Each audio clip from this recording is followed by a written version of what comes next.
Hello, my friend. Today I will tell you another long-forgotten legend. Close your eyes and let the magic transport you to Middle-earth.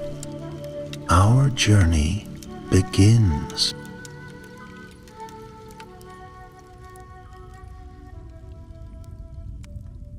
A hush fell over the fields of the north as the last rosy light of sunset slipped behind the white mountains. Word had come from the rangers, whispers born of shadow and fear. A secret tower, hidden deep within the ashes of Mordor, remained unseen even by the Nazgûl. Built in ages before the forging of the One Ring, this tower had served as Sauron's final stronghold beyond Barad-dûr, a place where the Dark Lord had safeguarded relics of unspeakable power, relics that might yet stir with the will to destroy. King Elessar, Aragorn, son of Arathorn, sat in the hall of Anarion, his brow furrowed. He did not speak of invading Mordor anew. The realm's wounds were yet fresh, and peace was fragile across all lands. Yet the rumor of this hidden tower gnawed at his heart, for he saw that even in the ruins of the Dark Lord's dominion, seeds of doom might lie dormant. He summoned Captain Callanmere of the Rangers of the North, a man both bold of heart and wise in counsel. To him, the king entrusted a company small as a whisper, but sharp as the sting of a ranger's arrow. A dwarf of the Iron Hills, a wood-elf guide from Tauranagoth, and Feyre the healer, fair of spirit, who had tended to many in Gondor. Their charge was simple: seek out the tower, discover what lay within, and ensure these dark secrets could not rise again. No more should be spoken, for in Mordor's wastes, even a stray rumor might breed peril. Under a night sky heavy with stars, the company rode eastward. The land bore scars, rivers choked with ash silt, blackened rock fields like braille across the cracked earth. Yet beneath the black, small signs of life, tough grass, occasional shrubs, suggested that all might not be lost. When moonlight coaxed strange shapes from the shadows, Feyre murmured a soft benediction over the company, gathering courage. On the third evening they reached the foothills of the Ash Mountains, jagged peaks like broken teeth in the gloom. There they encountered the first test of their mission. From cave mouths flecked with soot and stone came a groan like iron scraping on iron, and out emerged creatures of sorrow. Wargs twisted by pain into beasts savage and gaunt. Their eyes glowed with hunger, their forms gaunt as famine. Captain Callanmere drew his long blade. The dwarf hefted his axe with a grim laugh. The elf knocked arrows beneath Feyre's soothing chant. The beasts charged, and the clash was fierce. Steel rang upon claws. Elf silver arrows pierced ribs. The dwarf's axe struck fur and bone. Feyre stepped forward, wits sharpened by fear, and tended the wounded two-legged among their foes. Her empathy unnerved them. Momentarily one beast faltered, and in that instant Callanmere found his chance. A final blow struck true, scattered the pack. Only silence remained, and the wind whistled through broken mountain stones. The company pressed onward, hearts pounding. That night, around a small fire, they spoke in low voices. The dwarf Balgrim confessed a chill in his bones, as if the beasts had carried more than hunger. The elf Thalandas said he smelled the echo of old magics still lingering in the ash-filled air. Feyre said a prayer, soft words in a tongue old as the Valar, so that all might see dawn once more. Captain Callanmere listened. He felt the weight of what lay ahead. A tower built not of stone alone, but of cunning and sorcery, meant to shelter the last sparks of Sauron's wrath. He resolved to lead with caution and courage. At dawn they found the entrance, a narrow cleft in the mountain, half hidden behind fallen rock. Vines snaked over scorched stone, yet the rock looked clean as if freshly carved. Thlandis paused, hand on the wall, and spoke only these words. "Here lies shadow." With measure and quiet steps they entered. Within, the air lay heavy and the walls seemed to whisper. Torches flickered. In the distance, stone stairs spiraled upward into blackness. Feyre took a lantern and lit it, revealing runes carved long ago in forgotten tongues. "Sauron script," she whispered. That which even the Nazgûl did not recall. Captain Callanmere set the lantern down and raised his voice with calm authority. "Here begins the heart of our quest. Stay close, be alert."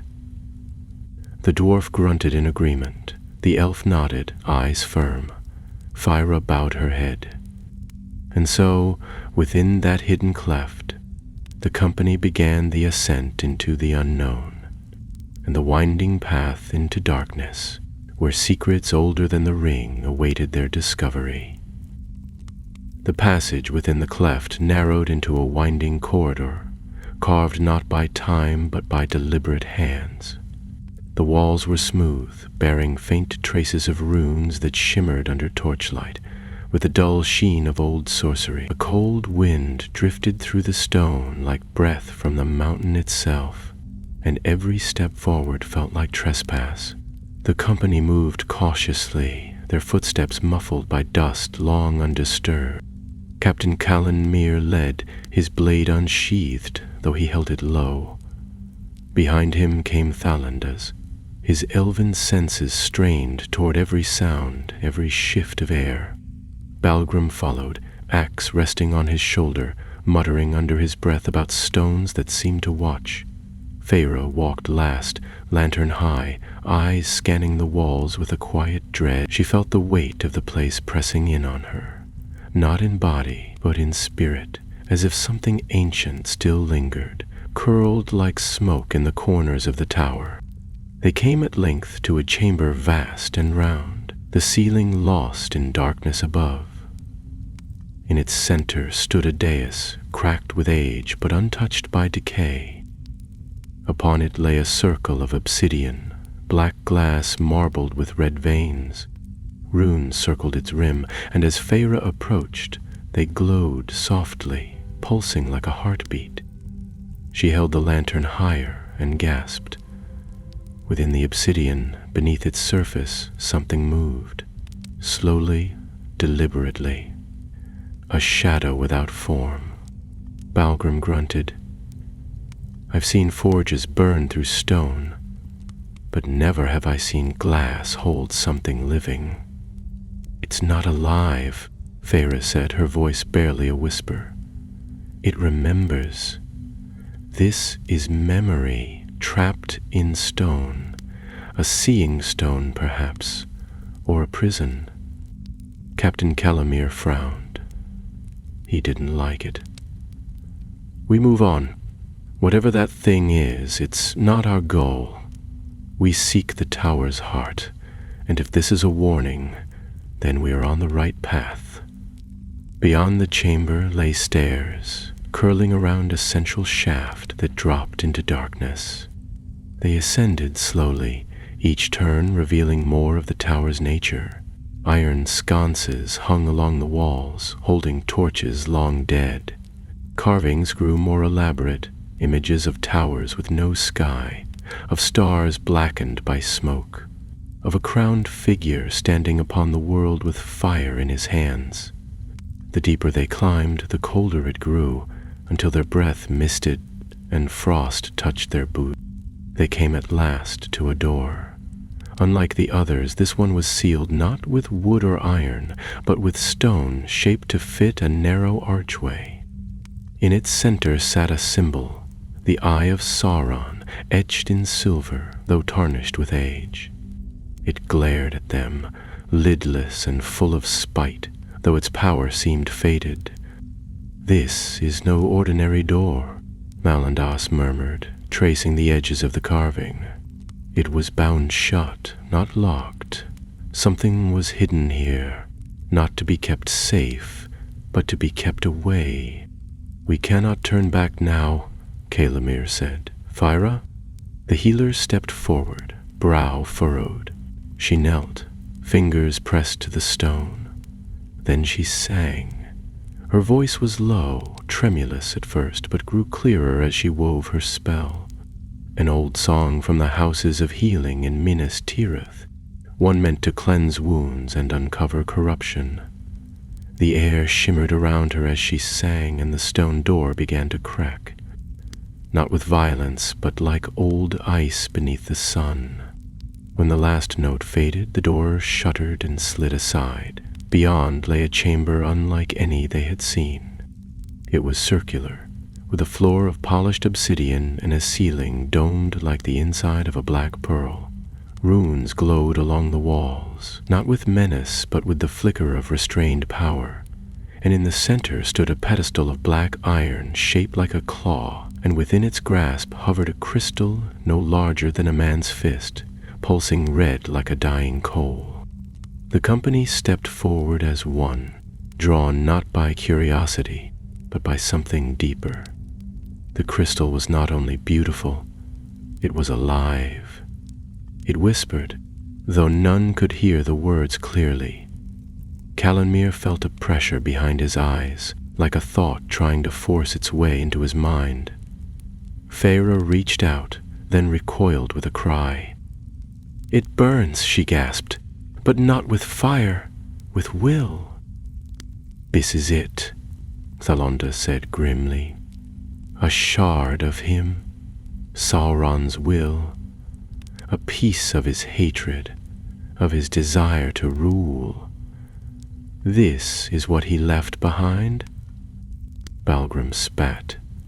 "Then we smash it and be done." "No," Feyre said quickly. "It's not that simple. If we strike it, it might break, but its power will scatter, seep into the stones, into us. It must be contained, or destroyed by fire greater than that which forged Barad-dûr." The chamber pulsed again, and the whispers grew louder. Calanmir turned, suddenly alert. "We are not alone." From the shadows behind the runes, something moved. A figure draped in robes of ash and silver, its face hidden beneath a hood. It floated rather than walked, its presence cold as a grave. When it spoke, its voice echoed from stone and shadow alike. "You are fools," it hissed. "You tread where kings and wraiths feared to go. That which was hidden was meant to remain so." Calanmir raised his sword. "Who are you, and what remains?" "A sentinel, bound to the crystal by the will of my master. I watched as kingdoms fell. I endured the ring's destruction, and still I serve." The company backed together, weapons drawn, but the figure did not attack. It simply hovered, its head tilted. "You cannot take it. You cannot destroy it. Already it sees you. Already it learns your names." Feyre stepped forward, clutching her lantern. "We are not afraid of you." "Then you are fools," it said again. "The eye is closed, but the flame still flickers. What you hold is not a relic. It is a seed. Let it live, and the world will burn anew." The chamber darkened, the runes flaring red. Calanmir raised his sword, but even as he did, the figure vanished, leaving behind only silence. They stood for a long moment, each waiting for the next horror, but none came. Calanmir turned to the others. "We cannot leave it here, and we cannot bring it back. We must find a way to unmake it." And so, with the crystal pulsing like a wound in the dark, they prepared for the long descent, and the even longer journey that awaited them beyond the tower's hidden walls. The descent through the tower was slower than their ascent, though no less tense. Now they carried with them something dangerous, not merely in weight or shape, but in presence.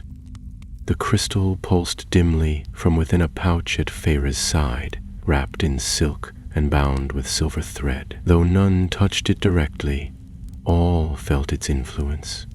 A shadow at the edge of thought, a pressure behind the eyes, a dream from which one could not fully wake. The stairwell, once silent and dry, now seemed to echo with a faint hum. At times, Calanmir imagined he heard footsteps behind them, perfectly in rhythm with their own. Talandas, ever the quietest, glanced back more than once, though he said nothing. Balgrim, grim as ever, kept his axe ready.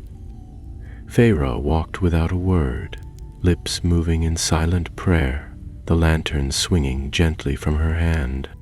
They reached the obsidian chamber again, and this time the stone circle flickered as they passed.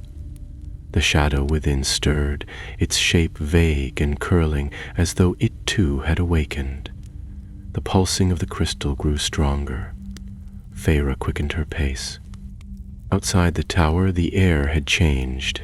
The sky above Mordor, always sullen and gray, now glowed with a strange hue, neither dawn nor dusk, but something caught in between.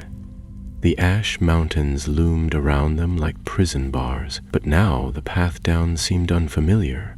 The stones bore marks that hadn't been there before, scratches or carvings, like runes half-finished. Calanmir crouched to study one, and stood quickly, his face tight. It was a language he didn't know, but its shape carried intent, warning perhaps, or a threat. "We're being watched," he muttered, "but not from above." They made camp that night under an overhang of rock, using cloaks to block the wind. The fire was small, carefully shielded, and no one dared sleep deeply. Balgrim kept first watch, sharpening his axe more from habit than need. Feyre sat apart, the crystal still secured but glowing faintly through the silk. She had begun to hum softly, not a song of healing now, but something older, a lullaby her grandmother once sang about stars that fell from the sky. Talandas joined her after a time, his gaze far away. "Do you think it truly holds his will?" he asked. Feyre didn't look at him. "It's not Sauron himself, but it's a shard of his mind, a memory shaped like a weapon, and memories. They can be dangerous." "They'll never return," Valandas said. "The ring is gone, the eye is dark." "Yes," she replied, "but hatred doesn't die so easily. It waits, like seeds in dry earth." Later that night, Calanmir dreamt. He stood in a hall of black marble, lit by torches that burned with blue flame. At the far end rose a throne of twisted iron, and upon it sat a figure robed in shadow, his face hidden, but eyes gleaming red beneath the hood. The figure raised a hand, and Calanmir's feet moved against his will, carrying him forward step by step. The closer he came, the clearer the whispers became. "They will fail you," the voice murmured, rich and low like smoke curling around the heart. "They fear you. Even now they doubt your strength." "I lead them," Calanmir said, though in the dream his voice sounded hollow. "I have never faltered." "No," the voice replied, amused, "but you are tired. You carry burdens none see. You deserve more. You deserve peace. Give me the crystal, and I will lift the weight." At first, however, neither. Calamir's hand reached to his belt, though he knew the crystal wasn't there. Still, in the dream he felt its pull, and when he woke, his hands were clenched tightly into fists. Morning came with a brittle sun and a sky the color of lead. They broke camp in silence. As they moved down the mountain trail, they passed a ruined watchtower, likely once part of Mordor's internal defenses. Valandas motioned for a halt. Smoke rose from the far side, thin, gray, curling. They crept forward and beheld a curious sight. 3 figures around a low fire. Men, by the look of them, their armor tarnished and patched, blades old but cared for. They bore no banner, no colors. Their faces were worn and sun-darkened, eyes suspicious and alert. One rose at their approach, hand on the hilt of a curved sword. "You travel the Black Lands?" he said, not unkindly. "Few do." Calanmir stepped forward. "We come on the king's errand, to root out what evil may remain. And you?" The man looked to his companions before answering.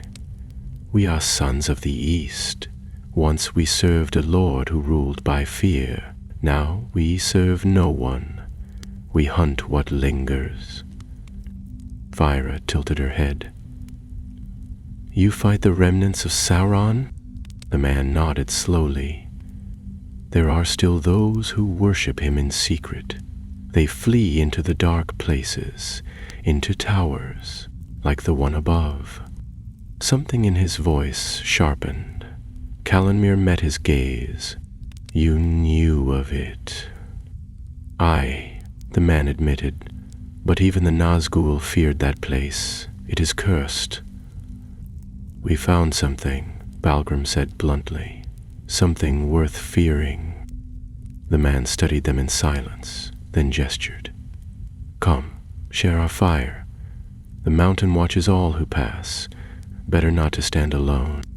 That evening, they exchanged little beyond names and stories. The sons of the East spoke of strange lights in the night, of beasts with eyes like burning coals, of men driven mad by dreams. The company listened, and when night fell fully, Feyre saw the man who spoke last glance more than once at the pouch she carried. He said nothing, but she felt his unease. Later, when all had gone quiet, Thalandas took Calanmir aside. Dable knew about the tower, too much, and they fear the crystal, yes, but they also desire it. "We leave before dawn," Calanmir said. "They may be allies, or they may not, but we cannot risk delay."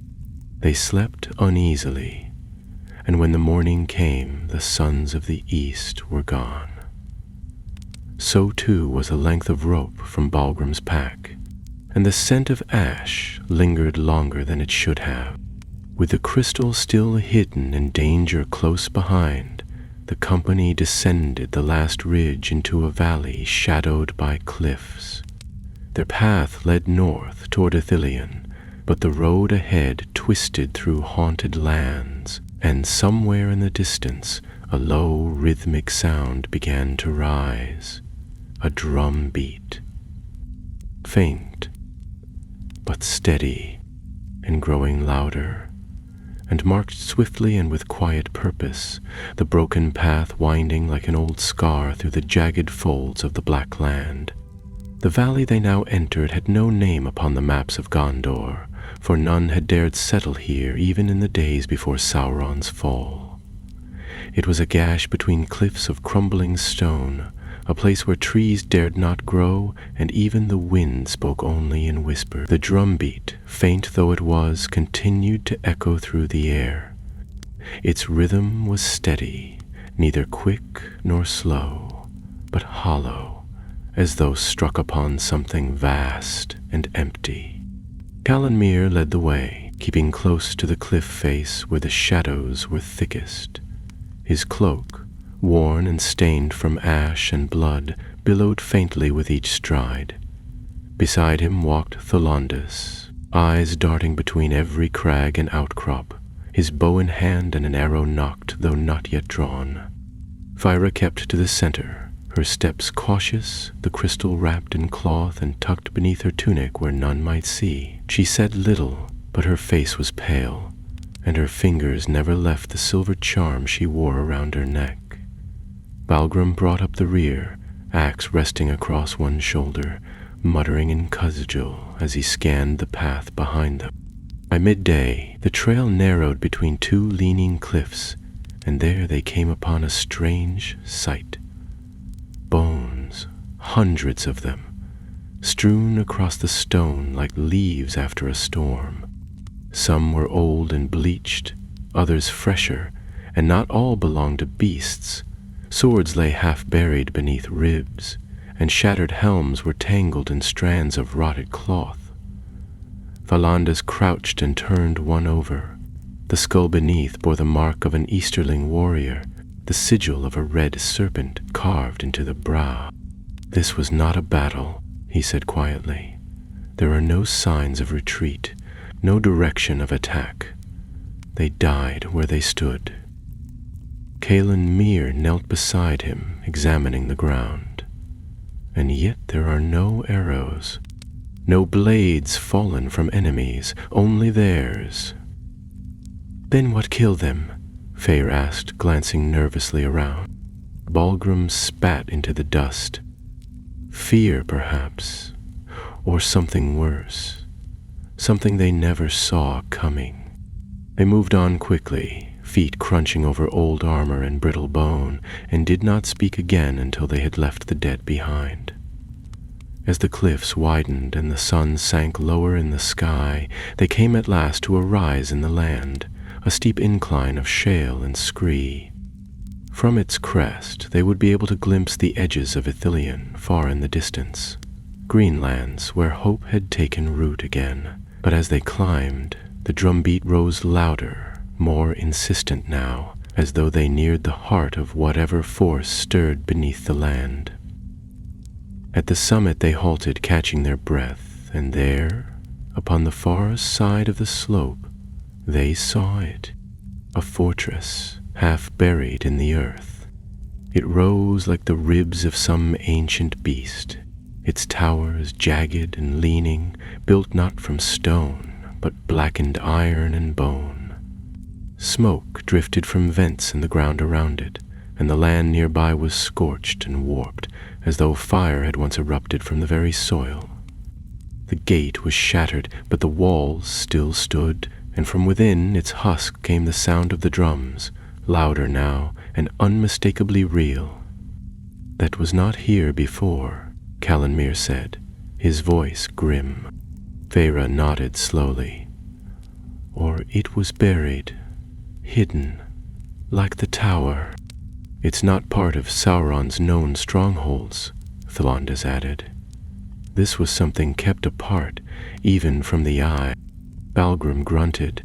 "A nest for vermin. And they've woken." They descended the slope, weapons drawn and nerves taut, and reached the edge of the fortress by dusk.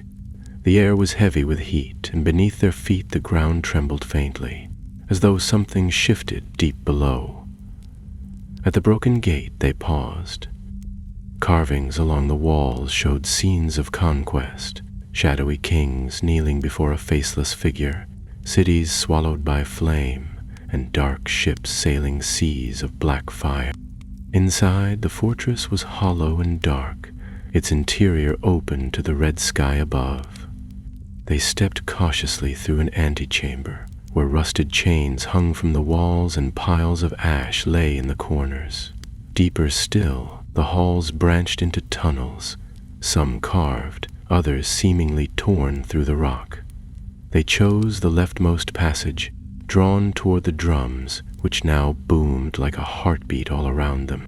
They passed through a vaulted chamber where the bones of something vast and serpentine lay coiled upon the floor. No one dared speak of what it might have been. Then a stair led downward, curling around a molten crack in the stone, the heat pressing in as they descended. At its end they found a room like none they had seen. It was circular like the chamber in the tower, but grander and older. Pillars of black steel rose to a roof shrouded in steam. In the center stood a platform, and upon it a cauldron, deeper than any well, filled not with water or fire, but a swirling mass of shadow and light. And above it floated shapes, shards of crystal like the one they carried, each flickering with red flame. A voice rose suddenly from the shadows, cold, triumphant. "You have brought it here." They turned at once, weapons raised, but the speaker was already stepping into the light.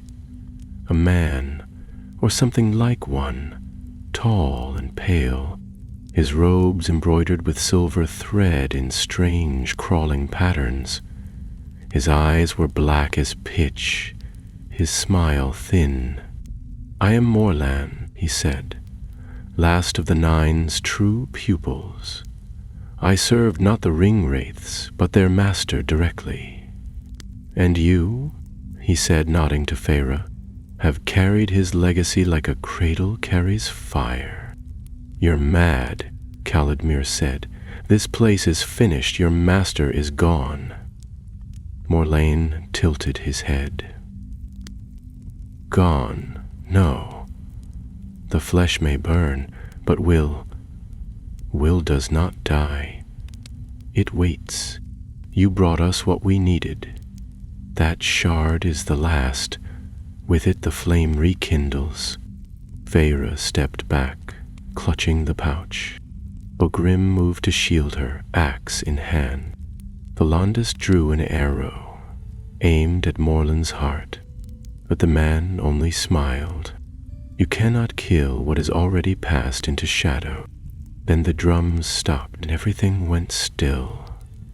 A terrible silence filled the chamber, deeper and more oppressive than the beating of the drums that had come before. It was the sort of silence that seemed to stretch, not just through the air, but into the bones of all who stood there. Even the heat that had radiated from the molten fissures seemed to die down, as if the world itself were holding its breath. Captain Calanmir did not lower his sword, though every part of him longed to strike. The man or creature that called himself Morlane stood at ease before them, hands folded neatly before his chest, watching with eyes as empty as starless sky. He bore no weapon, and yet the very air around him trembled faintly, like mist before a storm.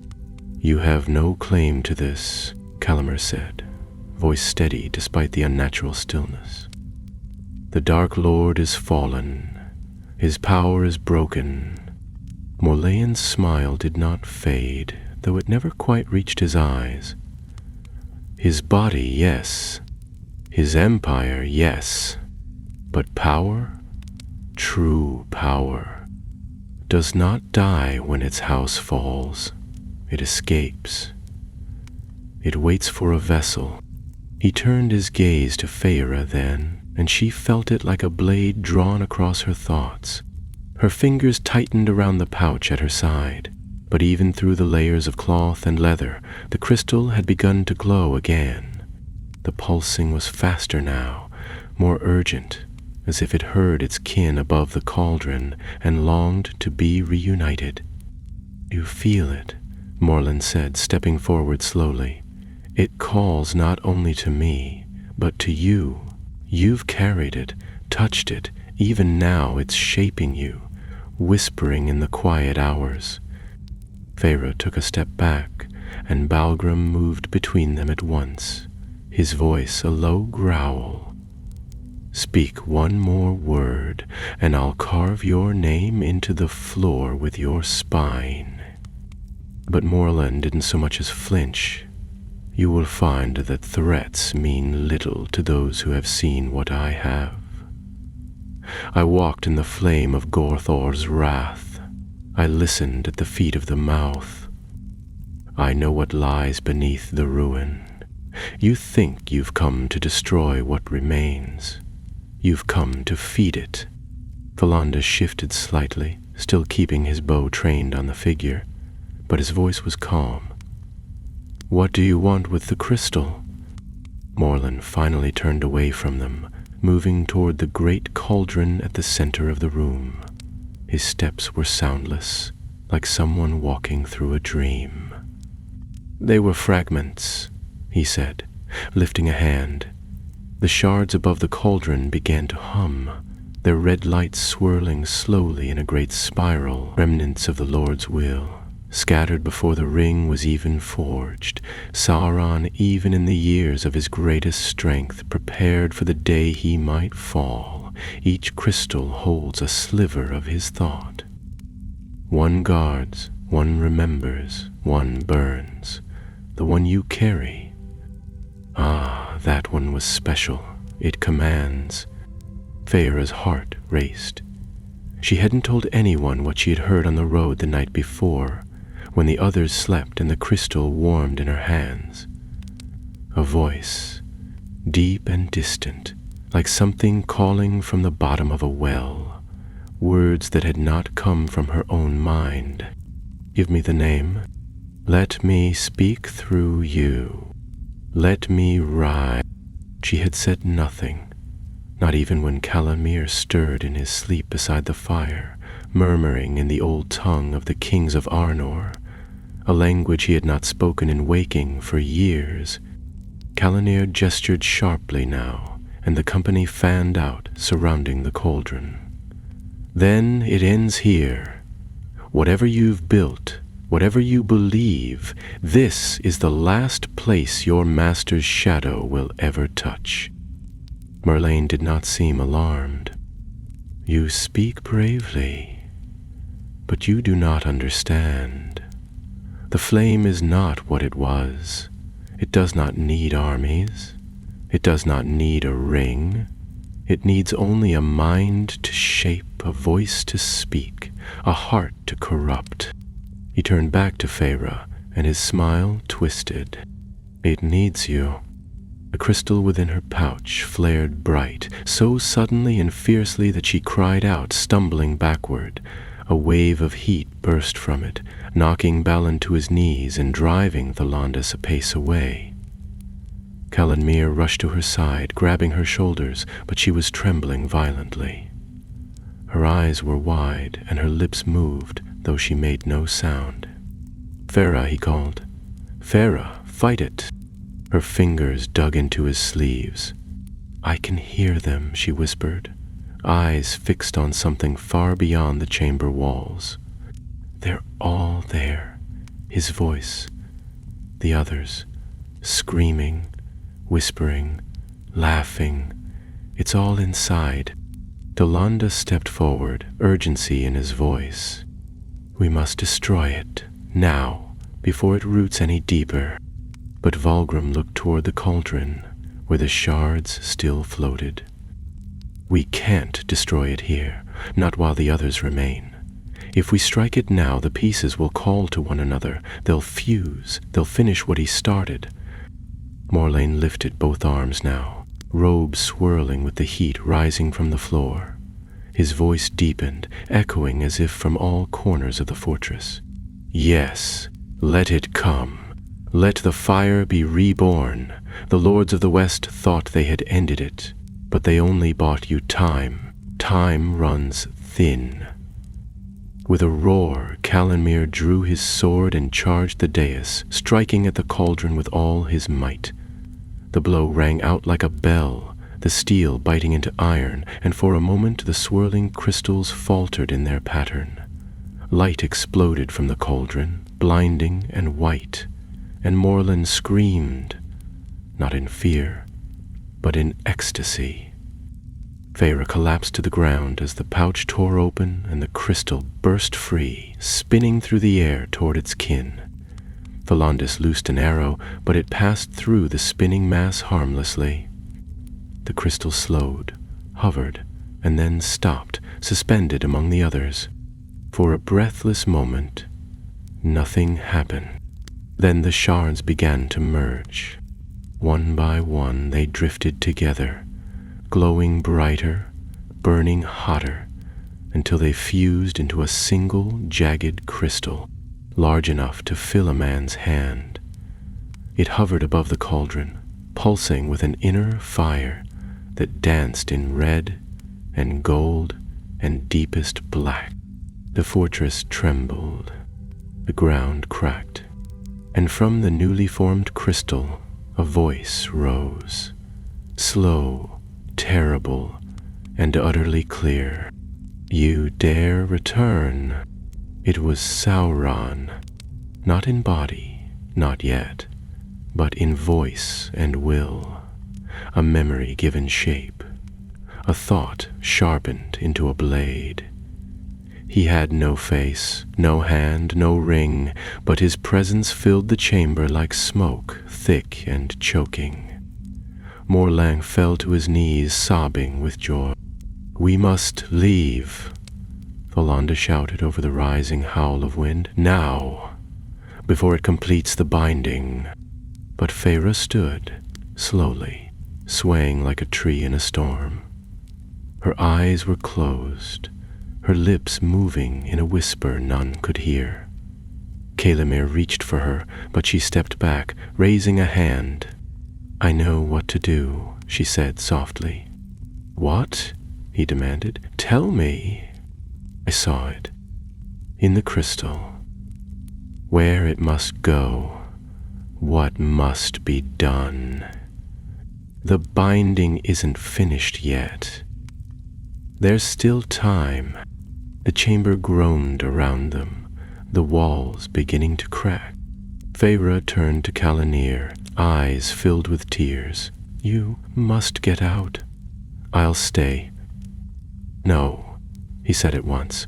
"I won't leave you." "You have to," she said. "If he binds to me, he'll rise again.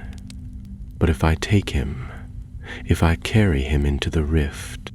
She looked toward the molten fissure beyond the cauldron. It pulsed with fire. Balgrim's voice was hoarse. "You won't survive that." Feyre smiled faintly. "I know." And before anyone could stop her, she ran.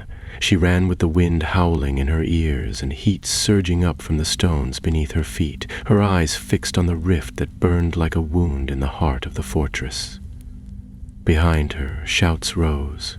Calamir's voice crying her name, Balgrim roaring something in Khuzdul, and Thauandas loosing another arrow at the spinning crystal now blazing above the cauldron. But Feyre heard none of it clearly. The voice inside the crystal had grown louder, not in anger now, but in something colder, something that slithered into her thoughts like oil seeping through parchment. "You would cast me away. I have shown you power. I have shown you what lies beneath all things. You are mine. You have always been mine." "No," she whispered, clenching her fists as she climbed the steps to the platform. "You're nothing but memory. You don't belong here." "I am beyond belonging. I am the flame that was never extinguished. I am the thought that guides the hand. You cannot end me." The crystal pulsed again, and Feyre stumbled, nearly falling against the iron rail that rimmed the edge of the rift. The heat here was blinding, and the fissure below roared like a living beast, its fiery breath rising in waves that licked at her skin. She could feel the shimmer of power in the air, the ancient tension that crackled between the molten stone and the twisted remnants of the Dark Lord's will. Behind her, she heard footsteps pounding across the floor.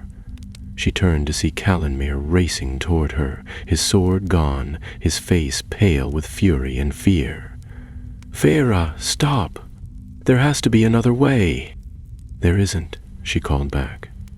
"If it binds to me, if it takes hold, I'll become the vessel he needs. I've seen it. I saw what he left behind, what he planned. There won't be a second ring. There'll be a second self, one made of thought, not flesh. You have to let me end it." "I can't," he said, voice breaking as he reached the base of the steps. "I won't let you. I'm not asking you to let me. I'm asking you to remember me." And then she turned again and climbed the final steps to the edge of the rift. Behind her, Morlin howled with rage, the light of the fused crystal burning in his eyes. "You know nothing of sacrifice. You think you can break what was made in the first fires of the world? You are a child playing at gods." But Feyre no longer heard him.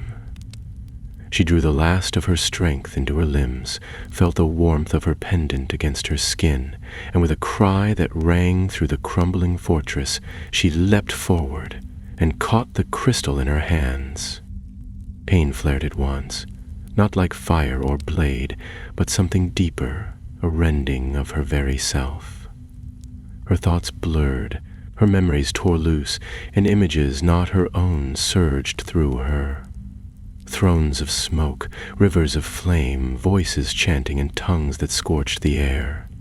She felt herself unraveling, her soul stretched thin across time and shadow.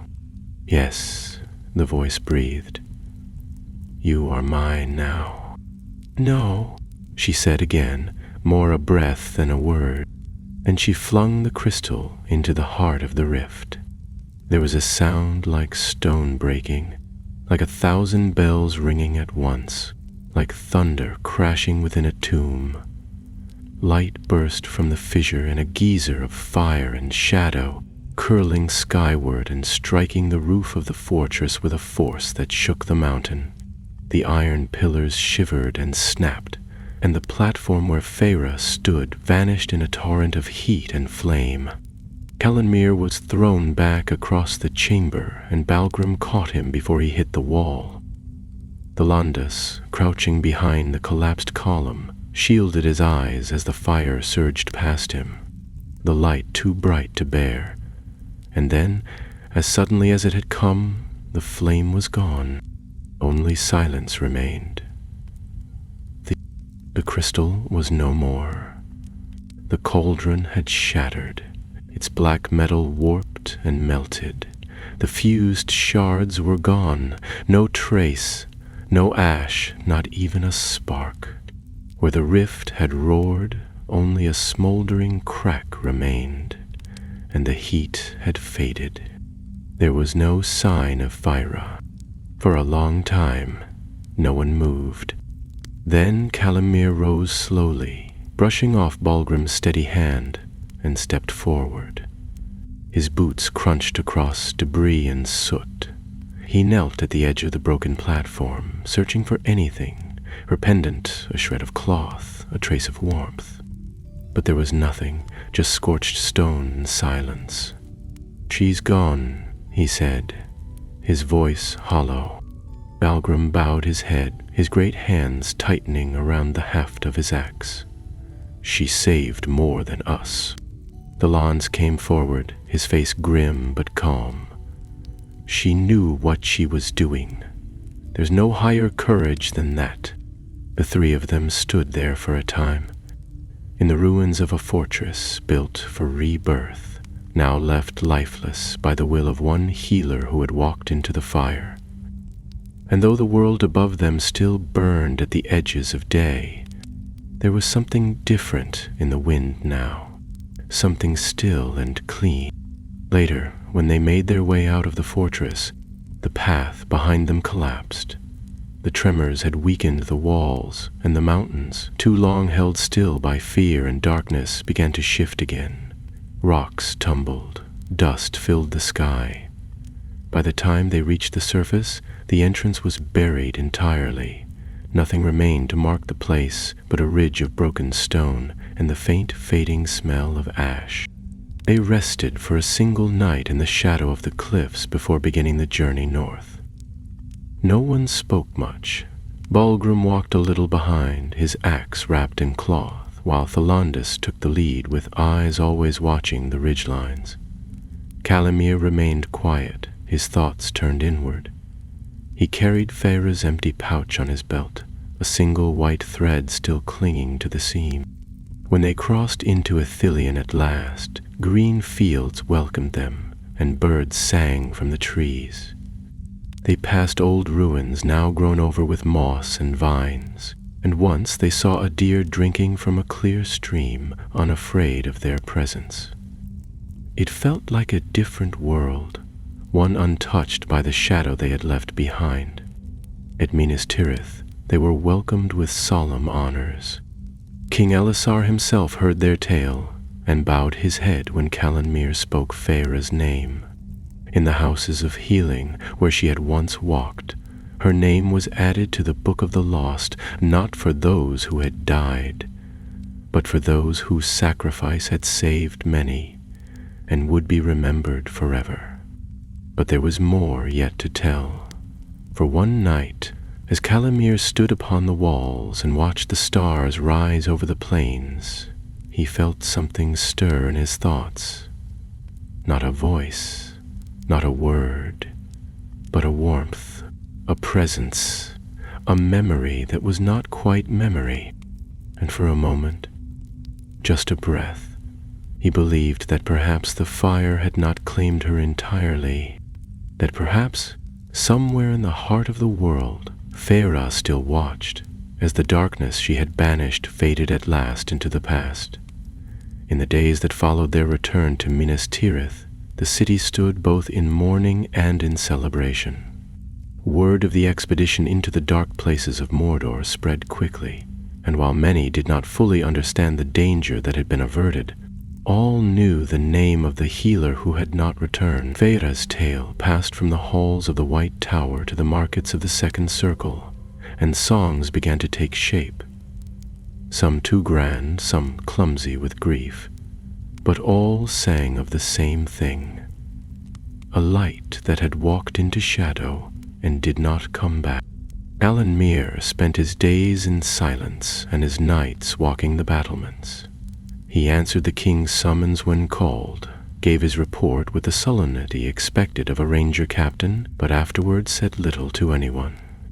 The pouch still hung from his belt, now bearing only a folded scrap of parchment, Feyre's own hand, her herbal notes written in neat rows as though she might need them again. He read it often. The city was brighter than he remembered, the sky cleaner, the air fresh with early summer winds. But he felt always as though some part of him had remained behind, sealed within the mountain where flame and crystal had vanished together. Balgrum returned to the north after a week's rest, bearing with him a single length of blackened iron pulled from the ruined fortress. He said little, but his kin in Erebor would understand what it meant. That evil had stirred again in the deep places and been answered with steel and fire. He left without fanfare, though Thalander and Calanmere saw him to the gates. His farewell was simple and sincere, and in the way of dwarfs, fine. Alanda's too was changed. Though elves showed little of weariness outwardly, there was something quieter in his gaze now, a stillness touched by sorrow. He lingered longer in Ithilien, speaking often with the Prince Legolas, and walking under the trees where new leaves gleamed like stars. Some said he might remain there to help guide the healing of the land. Others whispered that he would return one day to the sea when the time came to sail west, but for now he stayed. It was only after the turning of a fortnight that Calanmere received a message bearing no seal, just a scrap of parchment, written in a hand he did not recognize. It read, "Not all fire dies. Seek the mirror that does not show your face." There was no name, no sign of who had delivered it, though the guards swore none had come by the gates. Calanmere turned the words over in his mind for 2 days before he acted. On the morning of the 3rd, he gathered his cloak, his sword, and Feyre's pouch, and rode north. His path took him first through Osgiliath, where the river glistened under morning light and the work of rebuilding continued with hammers and laughter. Then on into the wild lands of Anorion, where groves of beech and oak grew tall and quiet. He rode without company, for the trail he followed was not marked on any map, and the answer he sought lay not in the fields or hills, but in stories older than Gondor itself. He remembered Feyre once speaking of the Mirror of Lyrien, a pool said to lie deep in the forests near the borders of Rohan and Lothlorien, hidden from all but those who knew the songs of the leaves. It was no ordinary pool, but a place touched by the Valar, or so the tales claimed. It did not show one's reflection, but the truth beneath the skin, the shape of what the soul had become. Some called it a mirror, others a gate. For days he traveled, sleeping under the stars, cooking over small fires, and dreaming of voices he could no longer hear. On the 6th day, the wind shifted and brought with it the scent of malorn leaves. He knew then that he was near. The forest rose before him like a wall of gold and silver, sunlight dabbling the path ahead. No birds sang, yet there was music in the air, subtle like distant harps plucked by unseen hands. He followed a stream that curved through the roots of ancient trees until at last he came to a clearing where no trees grew and no leaves lay. At its center, fed by a narrow spring, was a pool so still that even the wind passed by in reverence. The Mirror of Lirion. He approached slowly, unbuckling his sword and placing it on the grass. The pouch he held tightly in one hand, and with the other he dipped his fingers into the water. It was cold, colder than mountain snow, but clear, and within its depths there was no reflection, no image of the sky or trees, only a darkness, waiting. He knelt beside it and whispered Feyre's name. Nothing happened at first, but then, deep in the water, light stirred. Not bright, not dazzling, but soft and silver, like moonlight dancing beneath the waves. A shape formed, hazy and indistinct, but not of him. It was a figure, robed and small, with a lantern in her hand. He leaned closer. The figure turned, her face half hidden in a shadow cast by the light she held. Then, just as the image began to fade, her eyes met his. Feyre. It could not be, and yet it was. Not her body, perhaps, not her soul as he had known it, but some part of her remained, shaped by sacrifice, forged in fire, and preserved within the world by something deeper than mere memory. As he watched, the image shifted, became mist, and vanished. The water was still again. Cailan Mir sat for a long time at the edge of the pool. No voice spoke, no hand touched his shoulder, but he no longer felt quite alone. He took the pouch from his belt, and from it withdrew the folded parchment she had written on. Without reading it again, he placed it on the grass beside the mirror, weighted it with a small stone, and rose.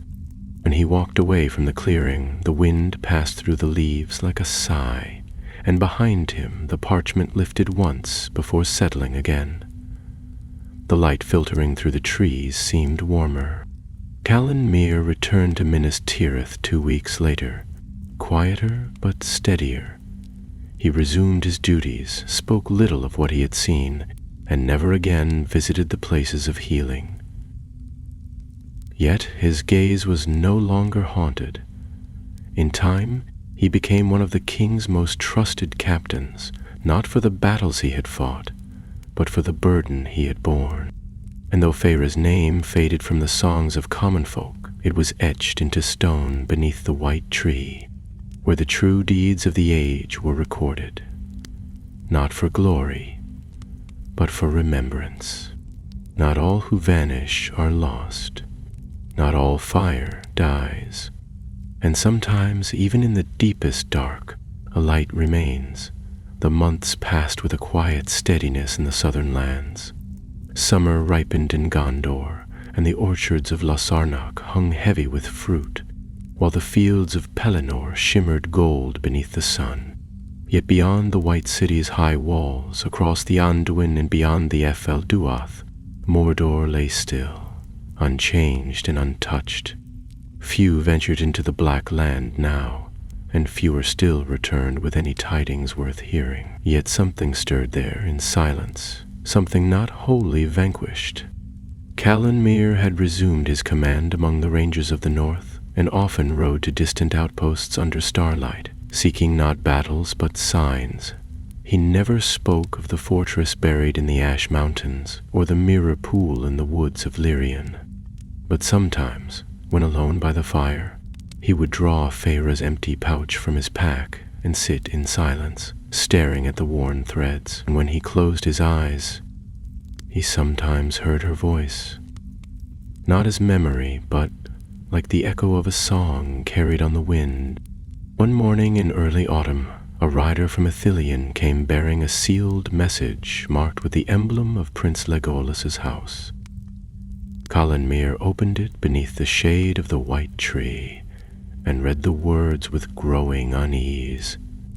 A presence has been felt in the eastern woods, old and silent, but not unseen. Trees have withered without cause.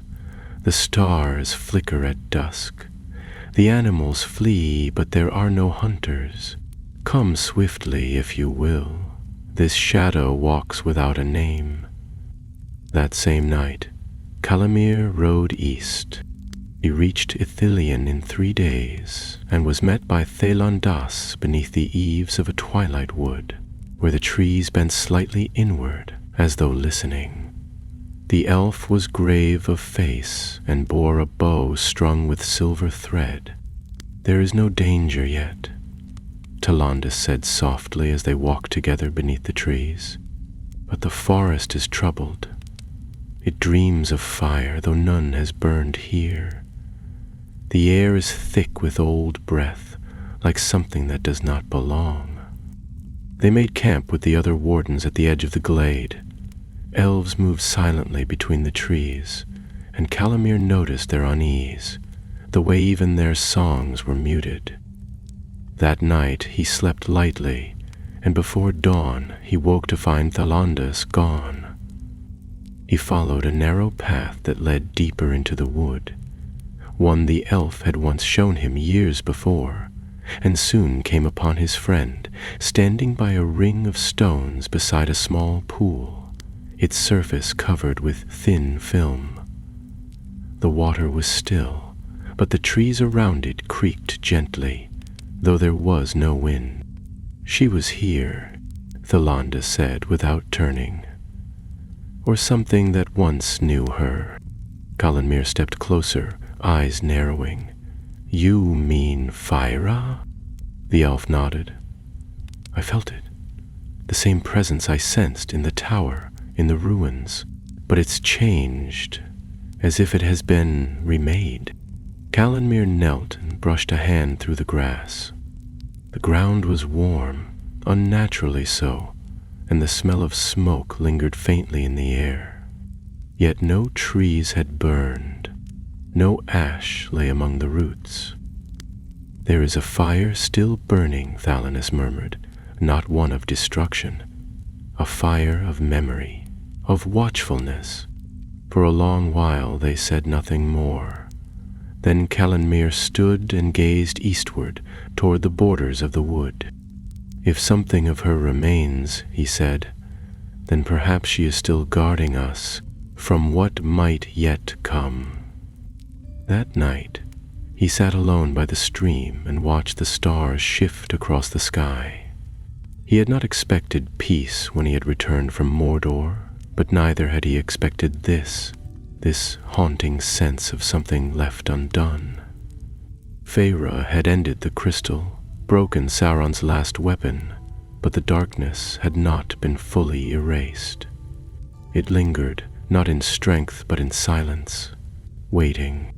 Weeks later, as the first frost touched the meadows of Rohan and snow capped the distant peaks of the White Mountains, another message came. This one bore the seal of the king himself, and its words were urgent. A fragment of iron was found in the hands of a dying man at the southern edge of Mordor. It bore the mark of the eye, etched fresh. The man's tongue was burned. He died before he could speak. "I believe the fire is not wholly spent."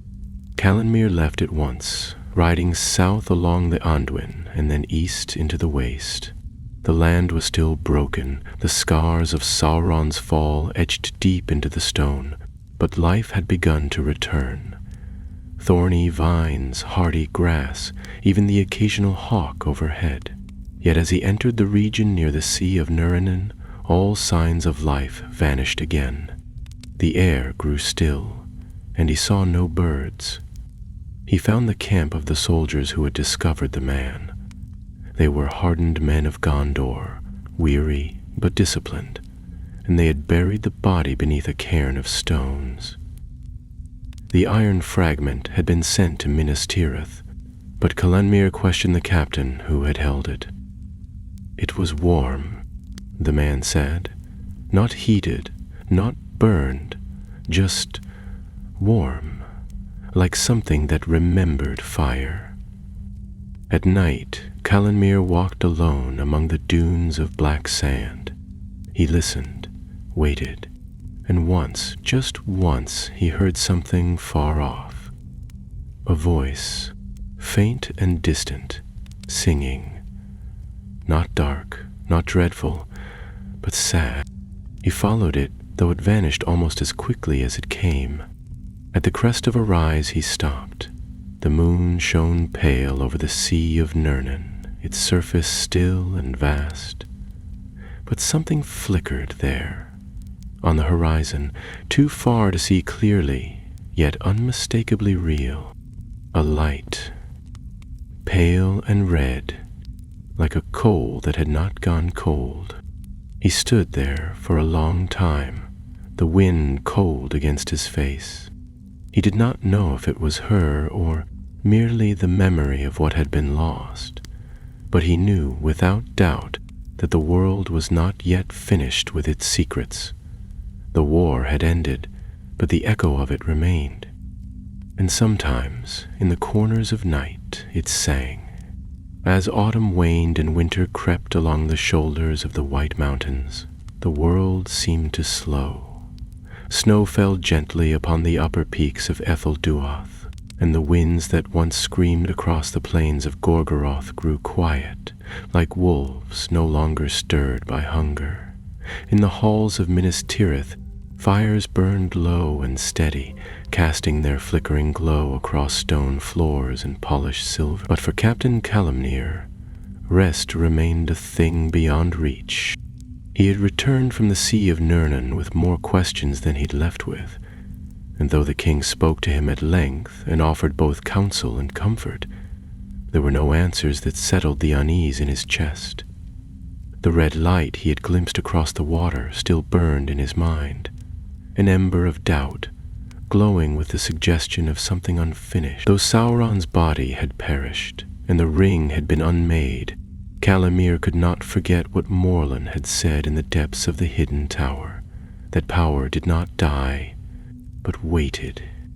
It was near the turning of the year, when the stars hung cold and bright over the city, that another summons came. This one arrived not in the form of a royal decree, nor by messenger's hand, but as a quiet request from an old friend. Fallandaz had sent word from Ithilien, though the writing was not his own. It was penned by another, a scholar named Elwyn, who claimed to have found something buried in a forgotten archive beneath the ruins of Osgiliath. Fragments of a scroll, scorched and half lost, but bearing a sigil none among the city's lore masters could decipher. When Calanmir arrived at the warden's outpost, nestled among Ithilien's golden woods, he found Thalandus waiting, arms folded and eyes weary with thought. The elf led him without a word into a stone chamber beneath the roots of an ancient beech, where a table had been laid with the remnants of the scroll. It was brittle with age, patched in places with thin vellum, and covered in ink that shimmered faintly in the torchlight. This was found behind a sealed wall, Thalandus said, gesturing toward the delicate fragments. Elwyn believes it predates the final wars, possibly even the building of Barad-dûr. Calanmir leaned over the table and studied the script. It was a mixture of tongues, Westron, black speech, and something older still, a tongue shaped by fire and stone, which twisted the eye when read for too long. Near the center of the largest fragment was a crude image, a tower unlike any known in Mordor, smaller than Barad-dûr, but carved in a way that suggested it had been sunk deep into the earth. Around it swirled marks resembling flames, not drawn, but etched, as though the parchment had resisted the ink. "What is it?" Calamir asked. "A record," came a new voice. He turned to find a woman standing in the doorway, tall and gray-robed, her hair pulled back with threads of silver. This was Elwyn, scholar of the king's library, a woman of sharp wit and quiet curiosity. She stepped forward and placed her hand gently on the scroll's edge, careful not to disturb it. "It tells of a forge beneath the mountains," she said. "A place never completed. Not a forge of weapons, but of minds."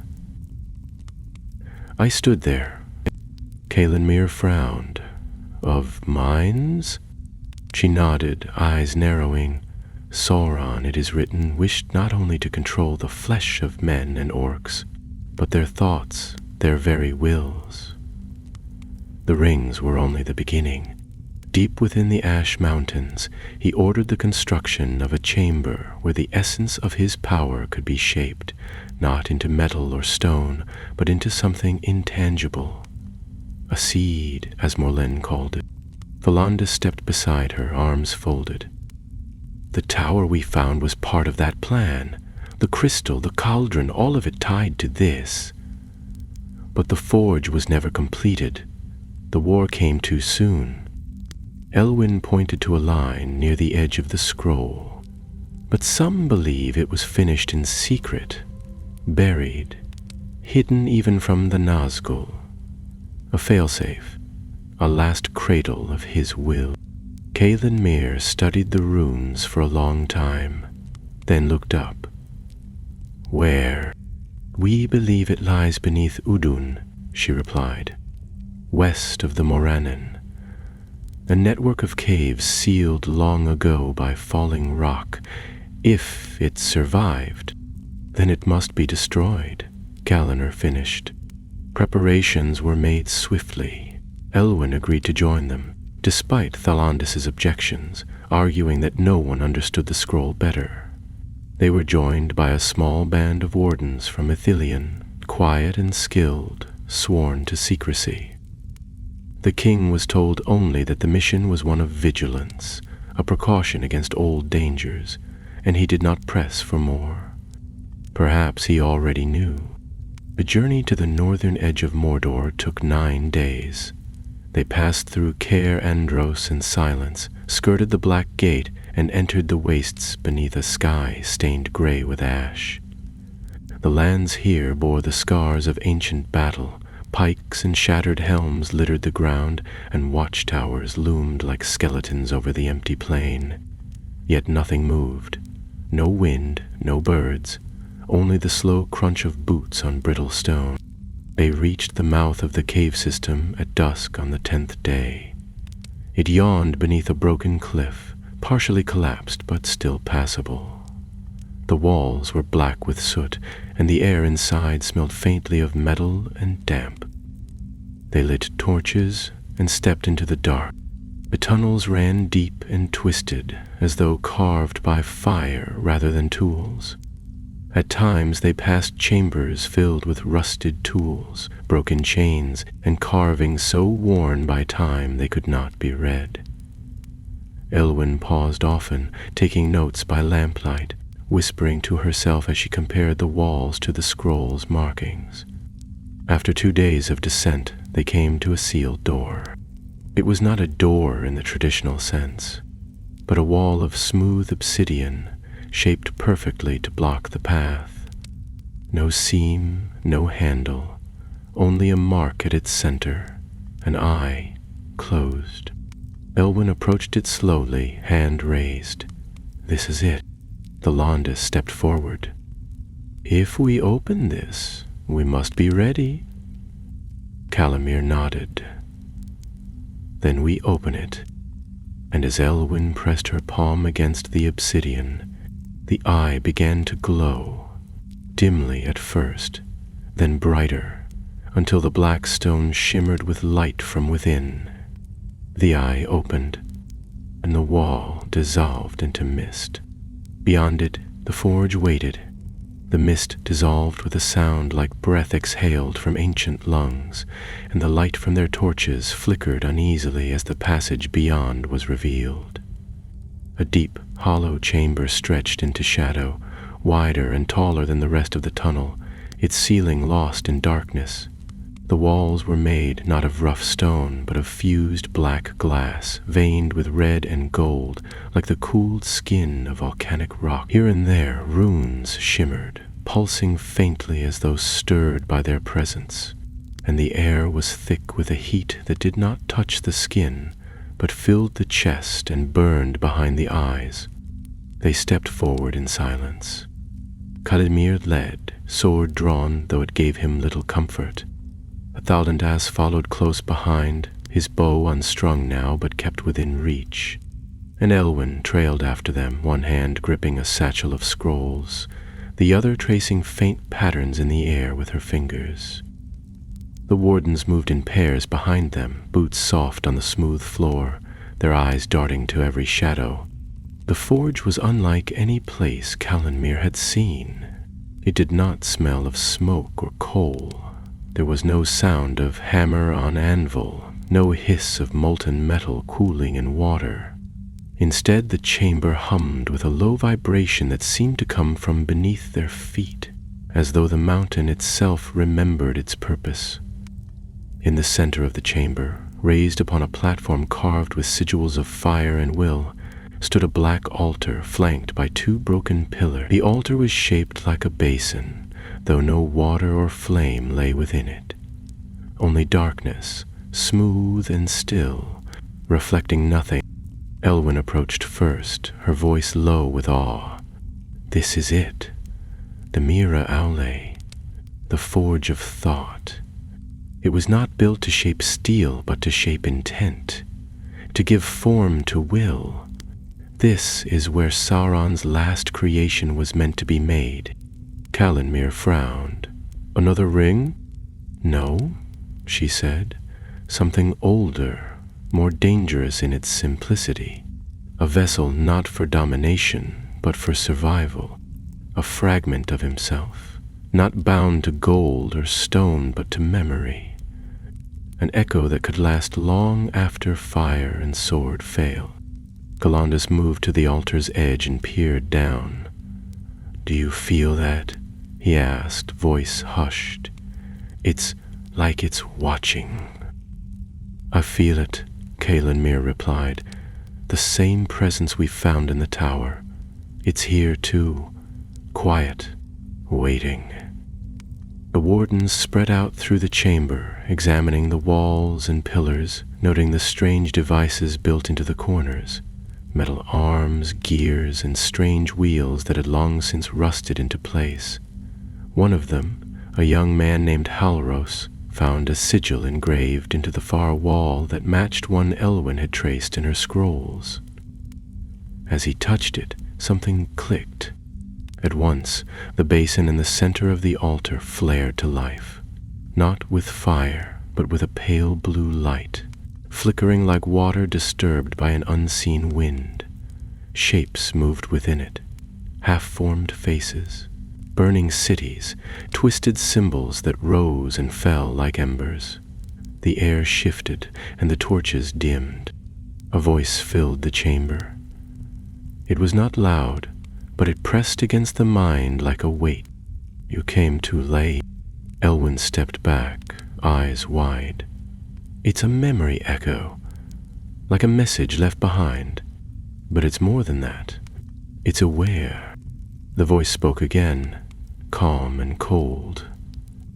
The flesh perishes, but the mind endures. You break stone and melt steel, but thought waits. You cast down towers, but you cannot unmake an idea. Tholondus loosed an arrow into the basin, and it passed through the light without resistance. The image wavered, but did not vanish. Instead, the light rose higher, forming a spiral that hovered above the altar, flickering with the suggestion of wings and flame. You would destroy what you do not understand, the voice continued. You fear me, yet I am part of you. Your hate, your fury, your need to control. No, Kalanmir said, stepping forward. You are a shadow, and shadows flee the light. The echo laughed, a sound hollow and bitter, like wind through bones. You carry light, but you carry fire as well. You saw her walk into the flame. And even now, she is part of me. At that, Kalanmir's hands clenched. Lies. You cannot forget her. That is how I survive. The spiral of light shifted, and for a moment the image changed. A woman stood there, lantern in hand, eyes bright with purpose.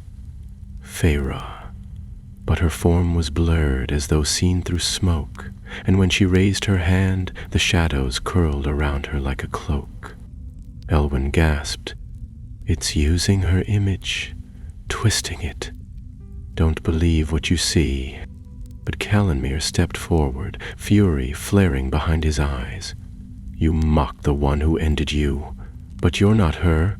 She made a choice. You were unmade by her will, and I won't let you rise again. He turned to Elwyn. Is there a way to destroy it? Not just break it, but erase it completely? She hesitated. There might be. If we can collapse the chamber, seal the basin, and destroy the sigil that awakened it, we may prevent it from ever taking form again. Then do it, Kalanmir ordered. Start now. As Elwyn and the wardens moved to prepare the charges, crafted by dwarves and carried for just such a purpose, Tholondis kept his bow drawn, eyes fixed on the swirling light. The image of Feyre had vanished, replaced now by shifting shapes. Cities in flame, orcs marching, the black gate yawning wide once more. The voice did not speak again, but the pressure remained, like a storm held back by a crumbling dam. The wardens set the charges at the four corners of the forge, and Elwyn returned to the altar with a vial of glimmering liquid. A blend of salt from the Dead Sea and water from the Nimrodel, blessed by both elf and dwarf alike. She poured it into the basin, and for a moment the light resisted, flaring with sudden heat, but then it hissed and curled inward, like smoke drawn into a vacuum. Now! Kalanmir shouted. The chamber shook as the charges were set off, and the pillars cracked and fell. The roof began to crumble, and shards of obsidian rained down as the forge was swallowed by darkness. They fled, racing back through the tunnels, the sound of collapsing stone echoing behind them like thunder. Dust choked the air, and torchlight danced wildly on the walls, but they reached the surface before the final collapse, emerging into the cold night with lungs full of ash and hearts pounding. The mouth of the cave sealed behind them in a cloud of dust and smoke, and when at last the earth was still, the stars shone again. They stood in silence for a long while, staring at the place where the last shadow had waited, and then Kalanmir turned, his voice quiet. It's done. Tholondis nodded. For now. Elwyn looked up at the sky, the starlight reflected in her eyes. Let's hope that's enough. The ride back to Ithilien was long and quiet. Snow fell softly across the open lands as they passed through the rocky folds of Ephel Duath, and the light of day faded early behind the cragged teeth of the mountains. No orc stirred in the valleys below, and no carrion birds circled above. Yet the company kept a swift pace, not from fear of pursuit, but because all knew in some unspoken way that they had walked too close to a place not meant for men, and the sooner it was left behind, the better. Elwyn rode in silence beside Calanmere, her pack of scrolls slung tightly behind her, and her eyes often turned toward the sky. Thalandus took the rear, watchful and steady, though his gaze lingered often on Calanmere, as if measuring something not yet spoken aloud. The wardens, 6 in number now, after one had turned back early with a fever that would not break, rode with discipline but no cheer. Even when they stopped to rest, no songs were sung and no tales were shared. It was not sorrow that weighed upon them. It was memory. They reached the outer edges of the forest after 5 days, just as winter's first true storm rose in the east. The wind carried a sharp edge, biting at their cloaks and reddening their cheeks, and frost coated the boughs of the malorn trees, making them shimmer in the early dusk like silver woven through gold. They dismounted at the glade near the stream, where once Calanmere had sat and listened for a voice in the stillness. The place was as he had left it, quiet, sacred somehow, and though the wind tore at the trees, here it seemed only to whisper. Elwyn lingered near the stream, her eyes narrowed in thought. "This place," she said softly, "is older than the city, older even than the tower ruins. The ground remembers things here." Thalandus crouched beside her, his hand brushing across the frost-laced grass. "There is no malice here, no fear, only watching." Calanmere did not join them at once. He stood apart, near the trees, gazing up through the shifting branches toward the gray sky beyond. His thoughts were distant, though not dull. He had seen the forge, heard the voice, felt its weight pressing against the very corners of his mind, yet now that it was buried, sealed beneath the mountain in rock and silence, he found that it was not the memory of Sauron's echo that lingered in him, it was the memory of Feyre. He remembered the way she had stood before the cauldron in the secret tower, her lantern raised, her voice strong despite the shadows curling around her. He remembered the firelight on her face and the steady calm in her eyes when she had made her choice. That same fire lived now in his own bones, not as warmth, but as a purpose forged by loss. When they arrived at the warden's haven near the forest's heart, they were met with simple comfort, hot food, dry cloaks, and the warmth of hearth fires. The elves offered no questions, though they read the story in the dust upon the riders' boots and the silence in their voices. For 2 days they remained there, resting and gathering their thoughts. Elwyn copied the surviving pages of the scroll and wrote new notes by candlelight, her eyes shadowed but alert. Thalandus kept watch from the high towers, speaking little, though once Calanmere saw him with a hawk perched silently upon his arm, gazing east as though listening for something no one else could hear. It was on the 3rd night, when the stars hung low and a thin veil of frost glazed every surface, that Calanmere had a dream. He stood in a place not bound by land or sky, a place of mist and faint golden light. Before him was a path, narrow and winding, stretching into a field of starlight.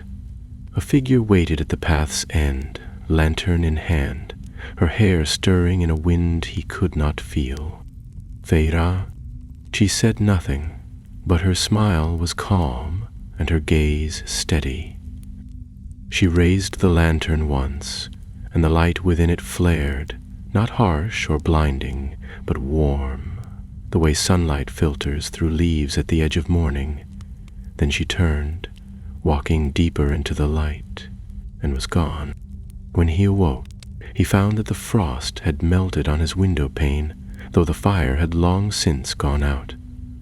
He sat for a long time at the edge of his bed, the dream still vivid in his thoughts, and when he rose, he did not feel the cold. The next morning, Elwyn approached him while he was fitting his saddle straps. "There's something else," she said, drawing a small folded page from within her cloak. It was hidden beneath the last binding of the scroll, behind a layer of wax. I hadn't seen it until yesterday. Calanmere took it, careful not to smudge the ink. The script was faint, the letters narrow and looping, and though most was in Westron, a few phrases were written in the older tongue of Númenor. He translated as he read, and as the words took shape in his mind, his brow furrowed. A remains in silence deep where stars are swallowed and breath is still, a shard not forged but born, unseen by the ring-maker, untouched by fire. If it wakes, the eye shall open once more, not upon towers or thrones, but upon the hearts of those who do not know they serve. Elwyn folded her arms, watching him.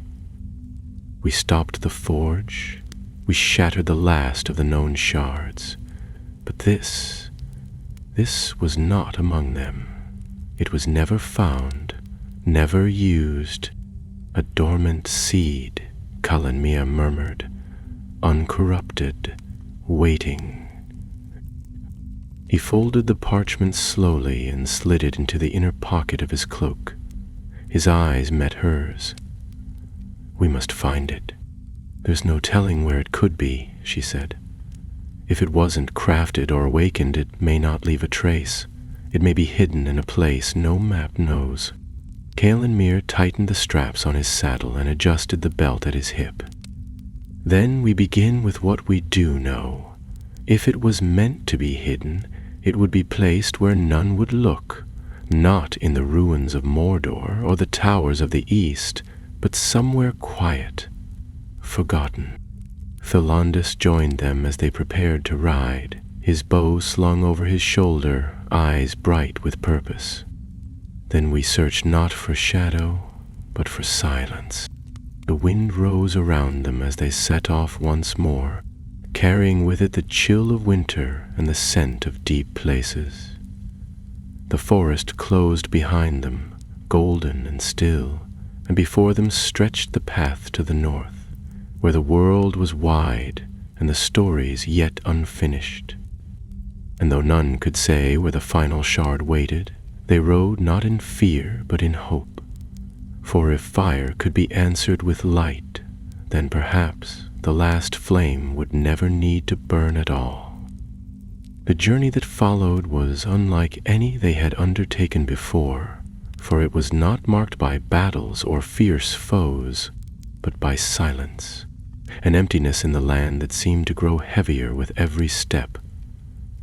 Calanmere, Alwyn, and Thalandos ventured beyond the known borders of Middle-earth, seeking the unmarked places where shadows might hide their last secret. They followed whispers carried by the wind, signs left in old songs and forgotten tales, traces of a power that had never been forged but still lingered, waiting to awaken. In the northern forests of Foroshel, the empty valleys beneath the misty mountains, and the gray shores of the Bay of Belfalis, all were searched in vain. But at last, deep in the forgotten hollows of the Brown Lands, they found a place untouched by time or memory.